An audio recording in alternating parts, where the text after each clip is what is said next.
Welcome, everyone. Hello, Joana. Hello. Hi. Hi, James. Hi, man. How are you? How you doing? I'm good. Enjoying Hey, the Johnny. sun? Hi, James. How you doing, man? Good. Hey.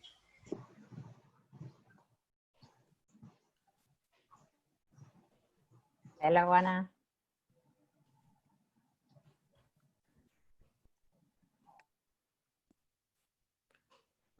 Hola.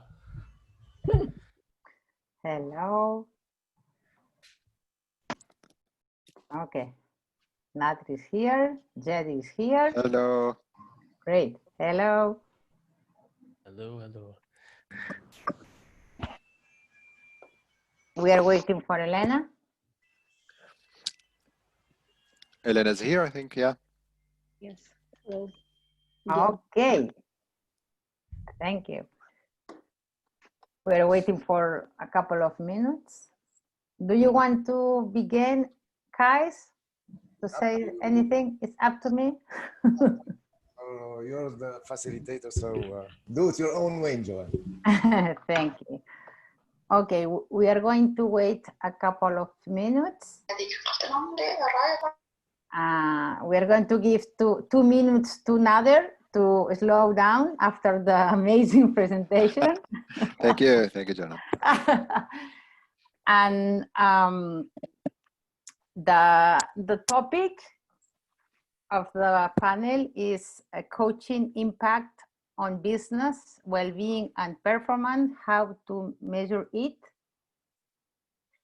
But we are not following this, okay?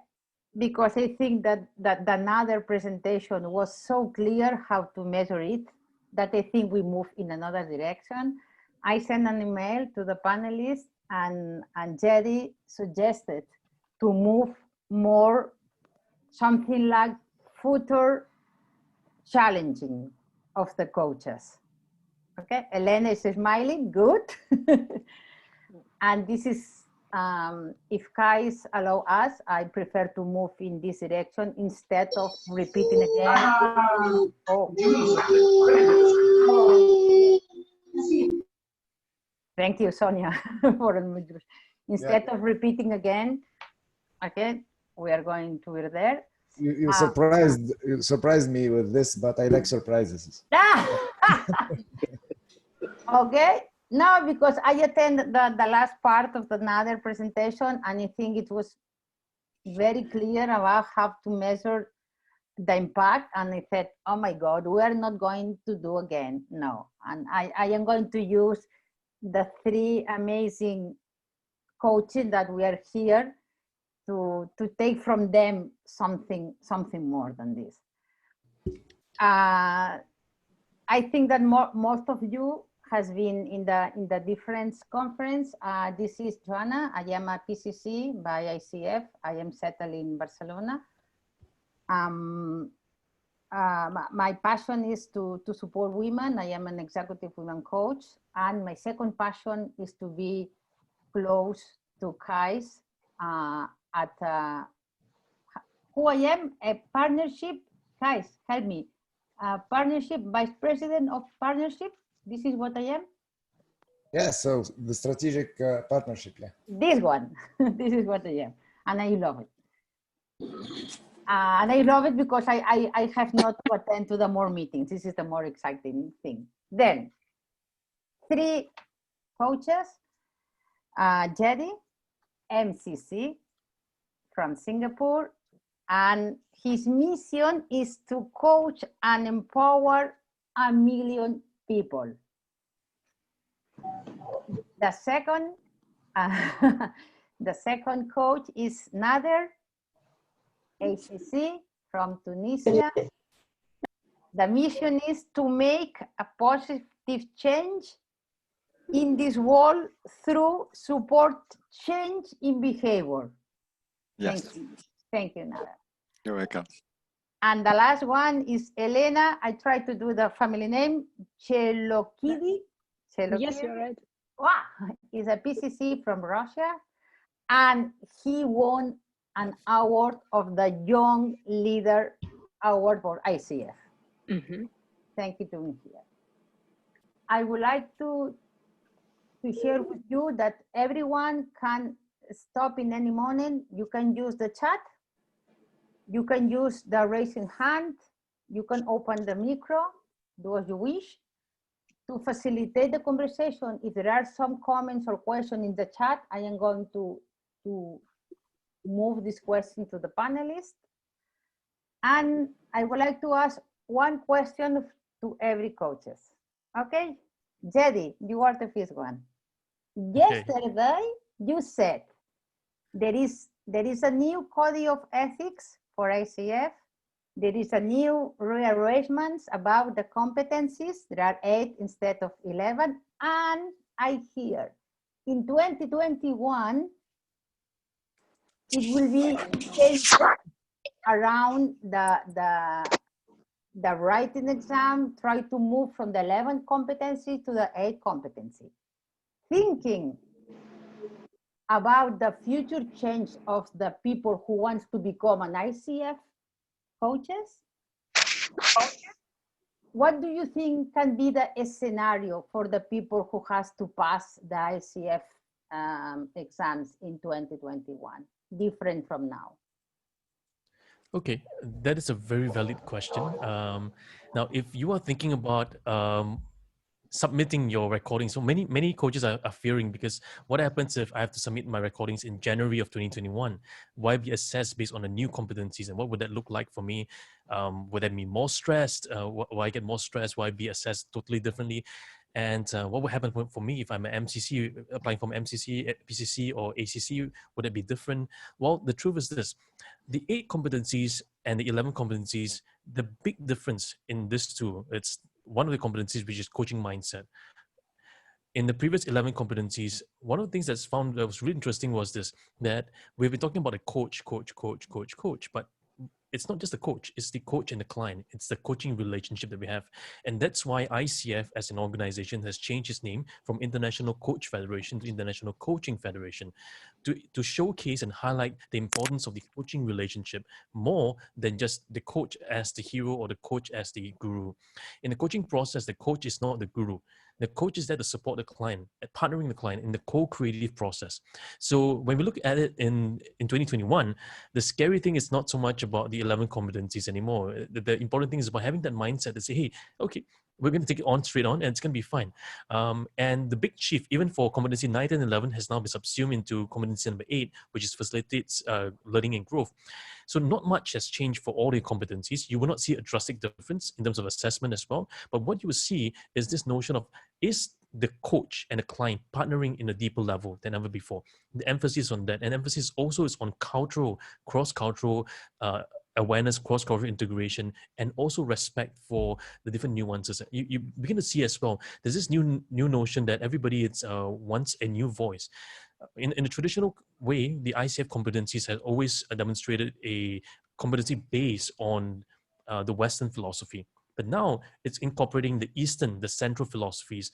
They also incorporate the cultures from different parts of the world, because as ICF grows more global, it is more listening to different coaches from different parts of the world, and which is why we appreciate ICF so much, because the board who came together were not just people from the West, but you have representatives from the East, from Central, even from the Polynesian islands as well. You have people represented from all over the world to share their thoughts and perspective of coaching, and that lays the foundation of coaching.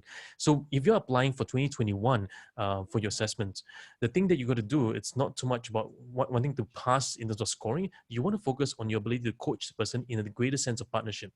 The definition of ICF for coaching has never changed. It's always partnering with client through a thought-provoking creative process to inspire change and maximize potential. That will never change.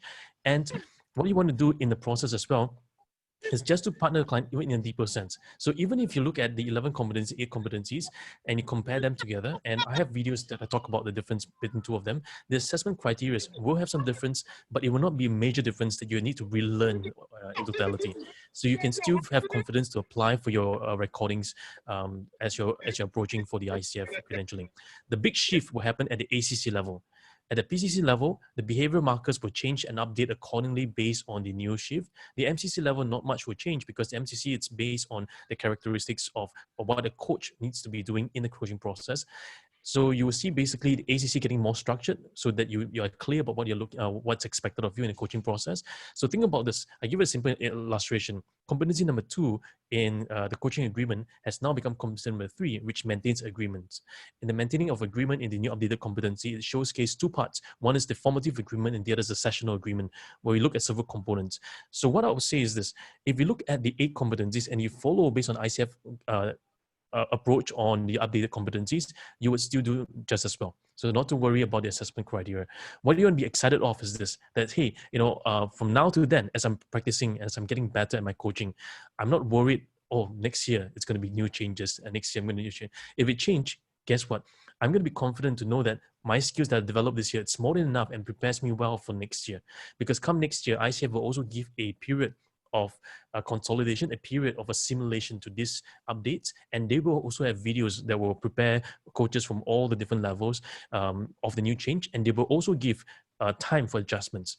ICF as an organization, when they released last year, 2019 of October, the new updated competency, they give us 1 year to assimilate these new patterns. Come next year, they will also give a time period for us to adjust to the new assessment criteria as well. So for us as coaches, we don't have to worry so much, but it's more for us to take it on the mindset to tell our fellow coaches not to worry, because you will be more than ready and you'll be prepared for it during this whole process. And you will also have coaches like Kaya's and all of us here that will support you when we have information of the latest updates. Okay, Jerry, I will try to summarize. Okay, first, I heard this like in a coaching session. First one, the most important is to move from coach to coaching, and the partnership with the client is the mindset that we have to be aware. Second, not major kinds, maybe some change in the PCC markers, not especially in ACC. And third one, ICF is going to take care of all of us to give the information or the adjustments. Okay, thank you. Thanks, John. Nader, go for you.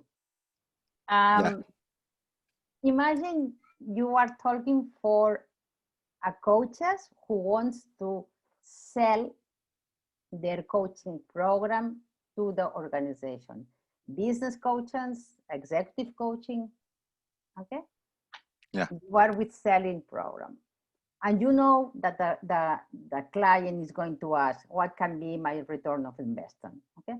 What is your advice with this young new coach before to begin to talk with the organization? Excellent. So this is a very important question for any coach in order to sell their coaching program. We need to identify the measurement of success. How can we say this program is effective or not? So the coach should ask some question to the sponsor, the organization that are looking for a coaching program. What would you like to change? How can you, identify the value of the coaching program, or why we need this coaching program at this particular time? Is it a response to a business need, or is it just a change in behavior, or just awareness? Because some of the program are not originated from a business need. They are just originated from a need to have, let's say, better communication. When we say better communication or better teamwork, so this is about the performance need. It's not business need. If the client said, I would like, let's say, to have a better leader to prepare the employees for a management position, succession planning. So we ask the following question. Okay, so what is the consequence in terms of the business result? How can we see in the performance record of the organization the impact of this change in performance? What are the different indicators that will reflect the success of this behavior. And if we identify this business measure, the ROI will be very easy. So not all of the program could be measured at an ROI level. If the client is not interested in business impact, or sometimes the client, the concern is just a change in behavior and there is no link to the business need in general, so no need to pursue for the ROI measurement. However, if the program is expensive, is important, is linked to the strategic objective of the organization, in this case, more likely be asked about the business impact.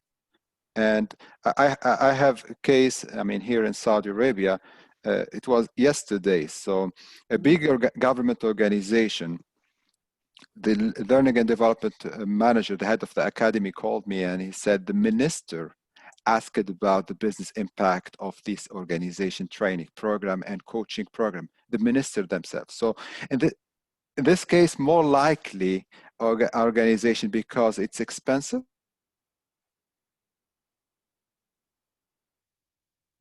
Are you mute? Nader? Okay, it's okay now. Yeah, so if the program is expensive, it's to link it with the strategic objective of the organization. More likely, we have to measure the impact and the ROI of the program.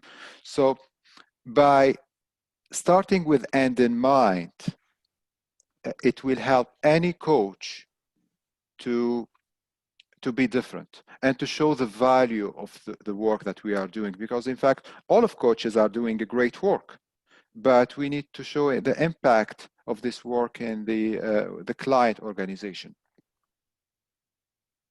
Yeah, does it make sense? Yeah, that means we as a coach, we have to have a deep conversation with the sponsor before begin the program and try to identify the key indicators that can help the coaching program to evaluate it at the end. Yes. So identifying the criteria of success, what we call the business measure, are very important. It's like, it's similar when you have a life coaching for example, well-being coach. Yes. Or sport coach. So first we understand the base data, what is, for example, the actual situation of the client, and then what is the let's say what the client would like to be. What is the objective? So by understanding the difference between the actual situation and the ideal situation of the client, so this is where we identify the measure of success of our coaching program. Yeah, thank you. Very You're clear. welcome. And Elena, you got an award. Then imagine I am a young coach and said, okay, Elena, I want to become a professional coach and I want to get an award too. Okay, what are the 3 suggestions, advices that you can give the new blood coaches? According, they want to get the award. And to get a professional coach at the same time. At the same time. Oh, yes, okay. The award and the PCC or the ACC, doesn't matter. Okay, now let it be 3 and 3 suggestions then. About award. ICF gives awards when they could see the result of efforts. So I think it's very important for young coach to stay to leave the legacy after his efforts. Then to be prepared to describe his path in coaching as an ACF. And I think the third one is don't be shy and apply for yourself. Don't wait others to apply for you. It will be the third one. And about professional coach, try to look at your clients and their requests, not only as requests to achieve result in this session, just as for interesting story to explore together. It will give joy for you and for your client. Then try deliver as many coaching sessions as you can, I think. And also try to become a mentor to yourself. Listen again your sessions and try to maybe estimate your sessions by yourself. Only then you could grow, because for example, my supervisor not so long time ago, when I asked her how could I become an MCC, for example, she answered that how could you understand that you became a PCC? I answered, okay, I could realize the difference between my sessions when I was ACC and PCC. And she said, okay, when you will realize the difference between the sessions when you're MCC and PCC, it means that you are at MCC level. When we could see to our work from the side and estimate it by ourselves, it means that we become more adult, or we grow from that position. So I think it's 3 and 3. 3 and 3. Regarding to become a PCC is be curious and open to learn. Do it frequently, and mentor yourself. And I have a question for all of you. Who records your coaching session and then ask for a transcript to evaluate it? Who do this? Every session? No, in general. In general. No, nobody record the coaching session. Okay, one. Who said I? Elena, and who more? I said, because I'm preparing for MCC now. Okay, that means from the 32 people here, only Elena and I record our session. And Jedi. Okay, Johnny. Okay. Then, Johnny, explain us, what is your experience with recording the session and then to review this? I get to know what is, I get to reflect on the coaching session myself as an observer, as a second person to watch when I watch my own recording. And I learned a lot. And what are you focused in this session? What are you looking for? I'm looking for how much of space am I creating for the client to explore himself or herself in that conversation. Okay, then for the others, follow the Elena advice and record the session and try to evaluate it. Then I have a question for the 3 panelists. Anna. I have one question. I didn't understand quite well. Are you referring to record every single coaching sessions, or just the ones that you are going to apply for the certification? No and no. Okay. Is to record the session in a conscious way and frequently. For example, I record the session, the first session of every month, I record it. I ask for permission and I record it. Okay. And then I ask for the transcript and I review how I did. When you are applying for a MCC or PCC, you are doing this very frequently. But I am not talking about this. Yes. No, I am talking to keep your level of coaching in a higher quality. You can have a mentor coach, but you know it's very expensive. Then the other way is to record the session. Your coach is smiling. Yes, very basic to have a mentor. And then to use the recording to improve yourself. Elena? May I add that I think it's the right way to love your coaching by yourself, because usually we are a little bit afraid to listen to our sessions. Oh, it was awful. Oh no, I don't even hear it. But how could we imagine that our clients will love our sessions if we don't love them? Yeah. So I think it's the only way to start to love ourselves, like as coaches.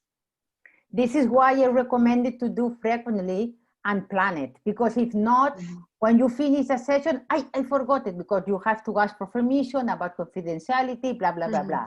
This is what I recommended to say, okay, I don't know, that the session I have the first week of the month, I'm going to record it, and then I'm going to ask to the transcript, and then I'm going to review it. And then you tip. Yeah.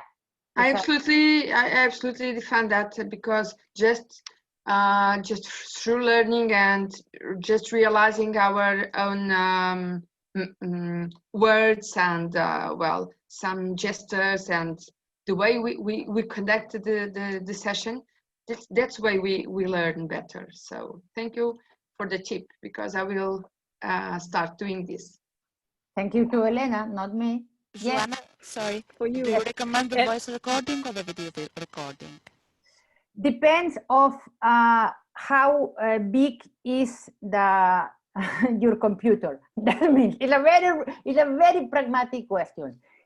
Depends of how many support you have in your computer. Why? Because the audio recording, the video recording for 45 minutes, they are very heavy. That means that depending of how used are in these big files. If you have a very strong cloud, you can use it. The video has one good thing, is that you can remember the body language. But, and this is a challenge, and this is what I do, I use only the audio, because it's lets you to stay very focused. If you are only listen, you have to be very focused in this recording. If you are seeing the people, maybe you can't distract. I distract myself very, very fast. This is why I use it. That means I recommend it, depends of how you can manage big file, but 45 minutes on video Zoom is a huge file. Thank you. And remember, you have to explain the client, you have to ask for permission, and you have to be very clear about data protection, where you want to keep it, how long are you going to keep it. And my advice is ask for permission, recording, check it, and remove it. In Europe, especially. And may I also add that recently I realized that it is not need for us to ask this permission exactly during the session. It could be asked before in written form, but the purpose of it not to waste time of the session. So my mentor shared it with me, that it means that I could just record the session without words at the very beginning. This is a record for mentoring session or something like that. Maybe it will be useful for somebody of you. But what do you think is the reaction of the client when you ask for the recording? You asked me? In general, no, I ask all the audience. What do you think is the most common reaction of the client when you ask for a recording? They are not so natural, because they know they are being recorded. It's for my, because sometimes I have already record some sessions for specific purposes, and I noticed clearly that they are not the same. This is why we have to inform them in advance. Okay, then I have a question for Jedi. Jedi, what are, let me check the question. What are the future challenge for the coaches in 2021? Not now in the COVID. No, not now, in 2021. 2021 and beyond, 2022 and 2023. Well, one of the things that's going to happen in 2021, at the turn of 2021, you're going to start seeing people going more online, and you're going to see even a greater level of coaches, a greater demand of coaching. Why? A few reasons, because right now we are seeing a turn of the economic shift. Many people are being retrenched from jobs. Many people are experiencing changes in jobs, and the new normal for employment, it's no longer the same. Traditionally, many people can stay in an organization for many years at one go. But right now, with the pandemic and the future pandemics and future crises on Earth, you will find that jobs security, it's one of the major concerns for many individuals going forward, which means to say that there's an increased need for coaches all around the world to be able to support these people through these transitions. And so the idea of having a stable career, it's no longer true anymore in the coming years and generations. I've been saying this for the longest time, that career stability was something that exists many years ago, but in this new turn of the century, you start seeing the stability. It's not the notion of being in an organization for a long period of time, but it's about how do you upgrade yourself? How do you keep yourself relevant? How do you keep yourself in a learning state? And that's why ICF also recognized this thing and introduced the new competency number 2, which is coaching mindset. And under that, it says this, that the learning and development of the coach never ceases. The day we stop learning is the day we start dying. So as coaches as well, we need to have this habit of learning, right? I always tell coaches, hey, it's not about growth mindset or fixed mindset. It's about growth mindset or dying mindset. Think about this. If you have a plant and you're planting a plant and the plant grows, if you stop watering the plant will not stay stagnant. The plant will die. In the same way, for our minds and our development as a human being and as people of society, if we stop nurturing ourselves, we don't stay stagnant. We begin to die. Our mindsets become not in the right state of mind. We become more negative. We become more depressed. And the way to help us forward, that's why we need coaches today. And there's a call for more coaches around the world to really step up and rise up to have great, deep quality coaching. On the flip side, you begin to see the rise of fake coaches, fake guru coaches out there, okay? As much as there's more demand for coaching, there's also a rise of fake coaches out there. What do I mean by fake coaches? Well, fake coaches are coaches who go out there and say, I attended, I self-taught because I have so much knowledge, I can coach people. Because I've 10 years of experience in this particular skill, I can coach someone. Because I'm so great at this, I can coach someone. Or I just attended a Udemy course. I just paid $19 for it. I'm now a certified life coach. Now, those skills are not really coaching. Now, there's a reason why ICF was formed, for one reason, to govern and to give and to raise the standard of coaching.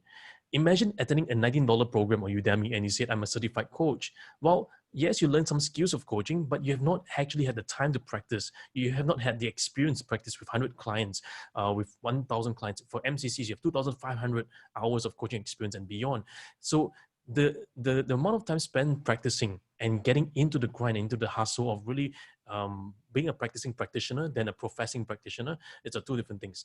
To me today, I always tell coaches, I say that, hey, don't be a professor of coaching, be a possessor of coaching.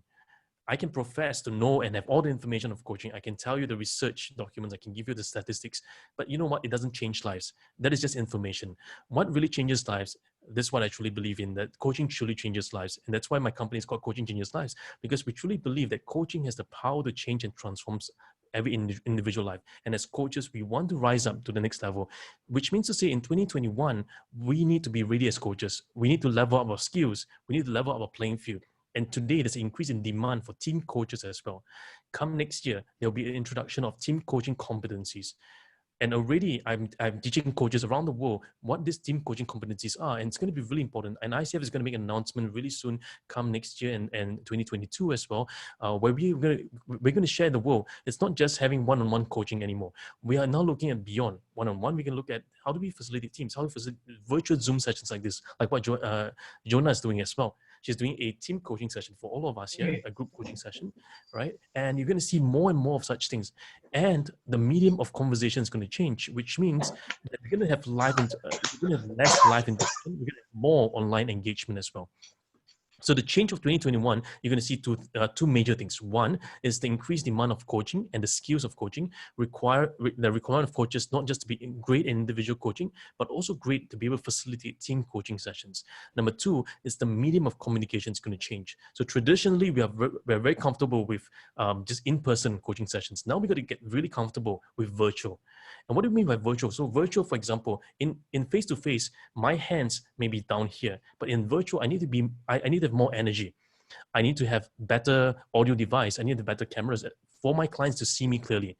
So which means as coaches as well, we begin to see a shift in the way consumers are engaging with us, not just on Zoom, but also on other platforms as well.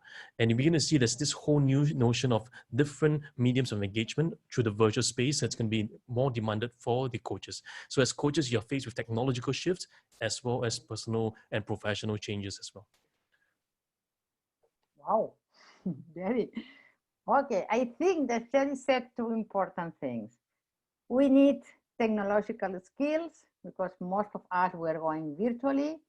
We have to coach for changing life. And one of the new skills we need is about team coaching and team coaching virtually. Got it? Yes, that's wonderful. Okay, Nader, the same question. What are the challenge for the new coaches what are the challenge for the new year for the coaches? Yeah, okay. So I see also the same challenge, but mainly the first challenge that we face, it's about the budget of coaching, especially the expected recession and the remaining 2020 and also 2021. So the client will demand some results. They are expecting some results. So this is the first challenge, is the budget of coaching would be limited.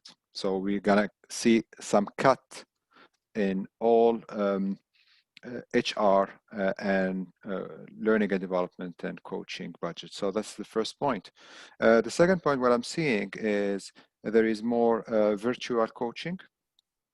So this will help many individuals to get more access to coaching in terms of,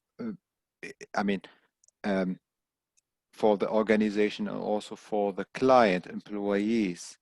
And this will help also coaches to have this, to facilitate, to implement coaching even cross country, because many corporate before there was, they don't prefer the virtual or the phone coaching, and now they are becoming more familiar with the impact of the COVID-19. So at the same time, what JD said, it's about the technology and the engaging the coachee and also with the team coaching. So many platforms, they have this functionality of engaging with the audience. This will help. This is a new tools also. It's not only about the body language that we have in face-to-face. It's how the coach can use the technology to facilitate the coaching program. So about the future of coaching is showing the benefit. And one of the challenges I see also, it's about many untrained professional from let's say trainer, and they just pretend they are coach. So there is a conception of the word coaching in many regions, especially the last 2019 survey conducted by ICF and Henley Business School. In many Middle Eastern country, for example, the word coach is misused. So many of trainer or consultant, they use the word coach, and even the client, they think that the coach is a consultant. So we need to educate our client about what coaching is. Coaching is different than other professional, and this is a challenge, and this is priority for coaches in order to clarify the expectation and also educate the client about the definition of coaching, and also what will be the result of coaching and how can we measure this result of coaching. Thank you, Nader. I think that you're welcome. You talked about a balance. One balance is limited budget, but yes. maybe going virtually, maybe we can go more international, or we can target more people. Virtually, it's okay, but maybe there is some issue about engagement. Yes. And then there is the intrusion or some misunderstanding, okay, about coaching, consulting, mentorship. Okay. Yes. Yes. Yes. It should be clear for the client. So the difference between coaching and other intervention. And Nader, there is one comment on the chat is from Johnny. I am seeing an increased trend of self-sponsored coaching. Okay, Johnny, what is this self-sponsored coaching? So prior to the COVID, most of the dollars spent was for sponsored coaching from the companies. And as Nader spoke about, the dollar is coming down because of the recession. I'm seeing personally the people who are engaging with me from their own sponsorship, spending dollars from their own pocket is increasing, and I'm seeing that trend going up. Okay, that means when the people pay us in the individual basis. Yeah. Yes. Okay, thank you. And Elena, what are the challenge for the coaches in 2021? From my perspective, yes. Yes, sure. Let me start from the continuing of Nader's words about similar approaches, because as I formulated, nowadays we have interconnection between approaches. Trainers use coaching skills during training. Facilitators use coaching skills during their facilitation. And we have agile coaches, which are not exactly coaches, but they call themselves coaches. It's more facilitators. So here, I could say for Russia, for example, it's not only about misunderstanding of clients, but it's also about sometimes about true that they use coaching approaches in their actions. And it is very important for us now here to separate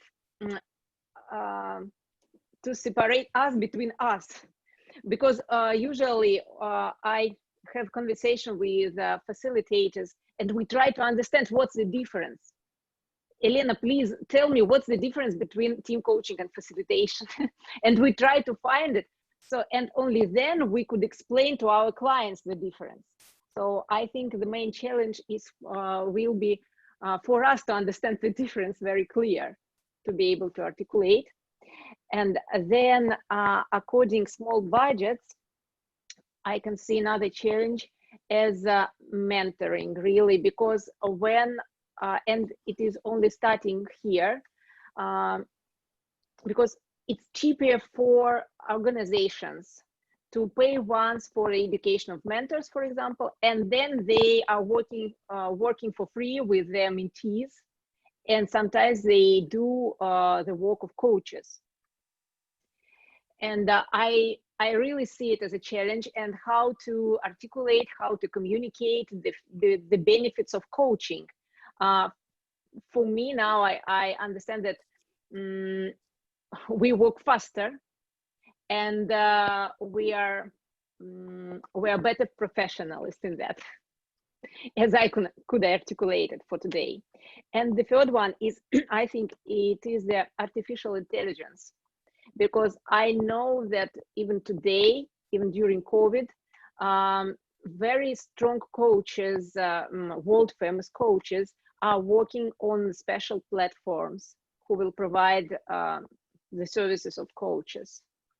And I know that there are a lot of investment in that. So I think we will faced with supplemental coaching. And the challenge is also, will be also to articulate our benefits for clients. As I think it's the empathy and humanity, because they could provide algorithms, they could analyze a lot of questions and choose the right question maybe, but I think we as people will offer really challenging questions, unpredictable questions. So I think these three challenges will be. Yeah. A clear definition, what is a facilitator, what is a coaching, what is a coaching. And this is the first time that I hear the artificial intelligence can play the role, and I love it. And Elena, there is a comment from James, is a formal mentorship programs are impacting coaching opportunities. Okay, James, can you elaborate a little bit about this, please? Yes, I'd love to. There are a lot of companies that are now, and I think Elena started to mention that, a lot of companies are starting to introduce formal mentorship programs, which means that certain people have taken the advantage and set up their own mentorship programs.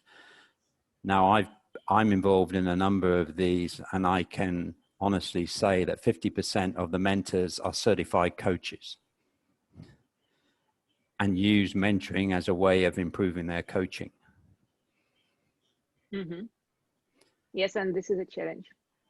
And under COVID-19, these mentoring opportunities are being sponsored by the government. I'm talking about Singapore. And Singapore has taken advantage, and the social enterprises that are promoting these mentoring programs have widened this into Asia, have widened this into the Middle East, have widened this into Europe. And my observation is that mentoring will become coaching's biggest competition. Yeah, I agree. Why should you pay X number of dollars when you can sign up for a mentee program and pick your mentor? And as I say, if there are certified coaches in there with the experience and background you need, what are you going to do? May I share my thoughts about that, because I have been thinking about it a lot of time. Main challenge for mentors and for mentoring programs is to engage mentors, I could say. How to make mentors want to work, to devote to mentees. And I have a lot of information about complaints from mentees that their mentors don't want to share information, wisdom, or something like that. So maybe it will be some kind of way to survive for coaching in that, because the mentors and mentees are participating there for free. Yes. Correct. Because and mentor coaches take money for their services. That's why they are engaged and involved, and really want to be relationship successful. mentors works for free, so that's why they could think, or they could say, no, I don't want to work with that mentee, for example, because I educate and consult as a mentor also in companies, and it has been starting from this year only here in Russia, this process. But if you're the mentee, or you're that person that's looking for that trusted environment, that person who's going to connect with you, who's going to push you to what you want to achieve, then if it's freely available under no formal contract agreement, and the mentor, if it's a certified coach, is not hung up on competencies or following guided lines for observation, there is a chance that the mentee is going to be as successful. Yes, for sure. Thank If I would be mentee, I would choose mentors. Yeah. For the first step. Thank you, James, and thank you, Elena. And for the last 5 minutes, I have one question for everyone. And who has to have very clear what is the mentorship, what is coaching, what is facilitator? Who has to have a very clear that what is one and what is the other? Who?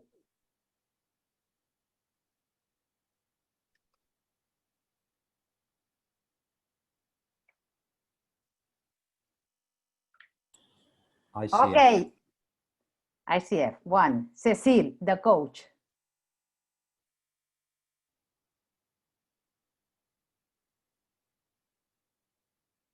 Then, if the coach has to have a very clear definition, what is the problem? There is no problem. I have a hat for a trainer, a hat for a mentor, a hat for a coach. I was working as a trainer at the Barcelona University. I mentor young entrepreneurs women, and I coach everyone. Who has to have very clear what is a mentor, what is a coach? The coach has to have a very clear. And then you offer. If you want to be only a coach, it's okay to you. Perfectly. I want to offer only coaching. Good for you. But what if you have more knowledge, more opportunities?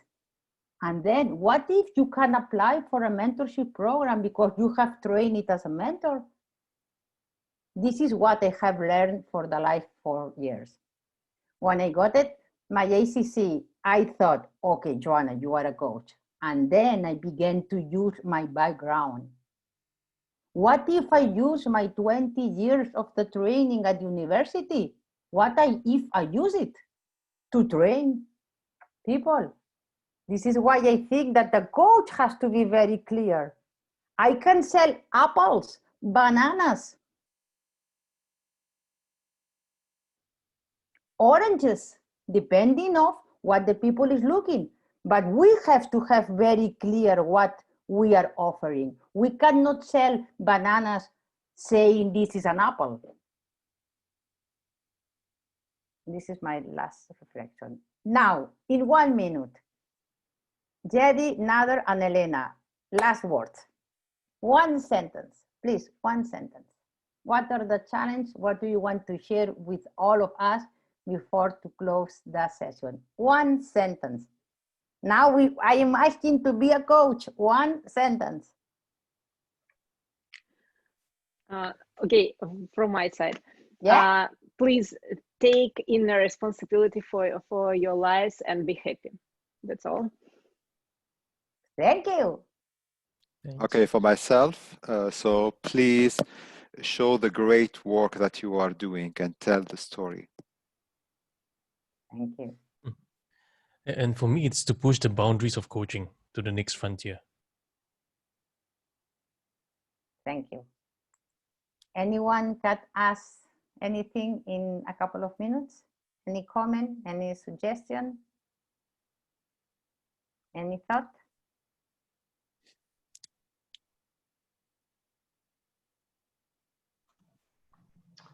I like the way, Joana, you said that you cannot sell an orange saying it is a banana. I think that is very well said. If you're selling a banana, you have to tell that you're selling a banana. I cannot sell an orange saying it is a banana. Very well said. Thank you very much for that. Sometimes you lose clients before of this, but you have to own values, your own values, your own ethical. I do mentorship when I sell in mentorship. And what I have learned for the last time is if you have some knowledge, why don't use it? But don't say coaching session and you go to the mentorship. No, it's not fair. In my own opinion, it's not fair. But it's difficult because when you are in front of you, a client, you see $1 here, okay? And then this is why it's very important to go to the ICF program, because the ICF train you about the code of ethics. I think there is a new code of ethics. I read and I didn't find any difference, but okay, there is one. And if you read the code of ethics, it's about this. This is why I think that the coach has to know who is who, not the client. Regarding this point, Joanna, if I may add yes, something. please. So I just refer you to the book that was mentioned by Nader in the previous session. He talked about Simon Sinek, and it is about your why. So start with your why. And I think this is the most important thing for all of us, is to know our mission. So once you know your mission and the value added you want to bring to this life and to people, so whether it is coaching, whether it is training, consultant, that's the what. That's the how you do it, and then you get the what, the outcome. So for me, coaching, training are just means that allow all of us to convey our message. The most important thing is the message, and each one of us has his own message, and let us express ourselves differently, different ways, using different means, whether it is coaching, training, consulting. The best thing is that we be ourselves and inspire the world and help as much people as we can to thrive and find themselves their mission. So that's it, and thank you, Joanna. I would like to thank you, everyone, and Jedi and Nader and Elena for your thoughts. I posted in a chat something like a summary. Okay, be kind with my summary. I did my best, and I think that, guys, I pass to you to announce the networking activity. Thank you, everyone. Thank you all. So thank you, Joanna. Thank you, panelists. It was a great session. So we missed the picture with Elena in her webinar. And yeah, so it's now for us the moment to do it. So it's our gift to you, Elena, for the excellent webinar you provided. So let's please open the camera for a wonderful picture. So really, this is an amazing moment. So just looking at all of you. Wait. Take your time, Joanna. Yes. You know, ladies, take your time, ladies. For us men, so we don't care. don't say ladies. I attacked you about gender balance. Okay, I am okay. Okay, so let's go for the picture. Yeah, beautiful smiles. So in 3, 1, 2, 3. Cheers, guys. Where is the positive energy? 1, we 2, need 3. Yeah, that's it. Thank you all. It was done. Thank you all. So with the positive, this positive note, so we end our session. But the summit is still going on. So we have a last interesting session tomorrow. It's the last one. And it will be a networking session. And the main purpose of that session is for us to be there and each one introduce his business. So what he's doing, what his perspective, his vision, so we can get connected and find some common ground to work together and do beautiful things together. So I invite you all to this session. It will be tomorrow at 1 GMT, I guess. So you're welcome. So so that's it. Thank you all. And I hope to see you there tomorrow. Thank you all. Bye. Right. Bye. Thank And you. applause for all Bye. of you. Applause. Well done. Bye.